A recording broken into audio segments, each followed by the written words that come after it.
অভ্র আর টিনাকে একসাথে দেখে খেপে ওঠে পরমা। বিস্তারিত জানতে সম্পূর্ণ ভিডিও লাইক দিয়ে দেখতে থাকুন। সুদীপ আর আদিত্য যে একে অপরের কাছাকাছি আসতে যায়, সেই মুহূর্তে বড়মা এসে উপস্থিত হতেই সুদীপ আর আদিত্য লজ্জা পেয়ে যায়। তখন বড়মা বলে, আদিত্য তোমাকে ফোনে না পেয়ে বাড়ির নাম্বারে ফোন করেছিল, দেখো কি দরকার। তখন আদিত্য থানাতে ফোন করতেই জানতে পারে ভুল ওষুধ খেয়ে অনেকজন মারা গেছে, তাই আদিত্য সঙ্গে সঙ্গে থানায় যায়। অন্যদিকে সুদীপা কলেজে যেতেই জানতে পারে একজন মহিলা ভুল ওষুধ খেয়েছে, তাই পেটে ব্যথা কমছে না। এই কথা শুনে সুদীপা বলে, এটা কিভাবে সম্ভব? মিস্টার চৌধুরী তো এরকম ঘটনার কথাই বলছিল, তার মানে কি এই ঘটনা আর মিস্টার চৌধুরীর ঘটনার মিল আছে? আমাকে এই ব্যাপারে জানতে হবে। তাই সুদীপা একজন ব্যক্তি থেকে সেই দোকানের ঠিকানা নেয় যেখানে কম দামে ওষুধ বিক্রি করা হয়, এবং সেই দোকানে যাওয়ার উদ্দেশ্যে বেরিয়ে পড়ে। অন্যদিকে অভ্র টিনার সাথে মিলে যে পার্টিতে যায়, সেই পার্টিতেই পরমা যাবে বলে বাড়ি থেকে বেরিয়ে পড়ে।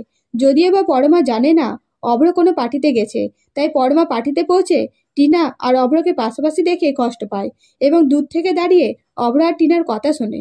এমনকি টিনা আর অভ্র সম্পর্কটাকে ভুলভাবে খুব রেগে যায়।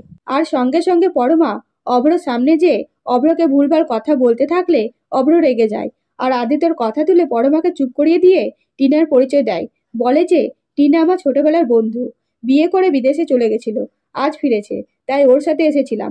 সবাইকে তুমি নিজের মতো ভেবো না। এইসব কথা শুনে পরমা কষ্টে সেখান থেকে বেরিয়ে পড়ে। তখন অভ্র রেগে পার্টি থেকে বেরিয়ে পড়ে।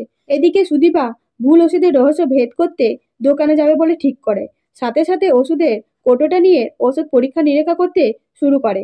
তো বন্ধুরা, ভিডিওটা ভালো লাগলে অবশ্যই কমেন্ট করে জানাবেন। ধন্যবাদ।